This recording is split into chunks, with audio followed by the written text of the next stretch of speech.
মন গড়া কাজ করবে, আপনি না করলে আপনাকে কেউ নবী মানবে না।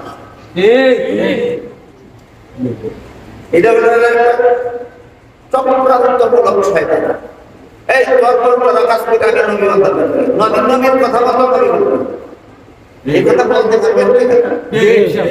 যখন কুচক্রী বেদান্তীরা মন গড়া কাজ না করলে বলে নবী মানে না, তখন বলবেন নবী তোর কথাই মানি না, আমি নবী মানি নবীর কথা। বলে বেদান্তীদের কথাই নবী মানতে হবে, নবীর কথাই নবী মানতে হবে। এবার বলে নবী কি বলছেন, নবী মানা কেন? নবী বলেন মান আত্মা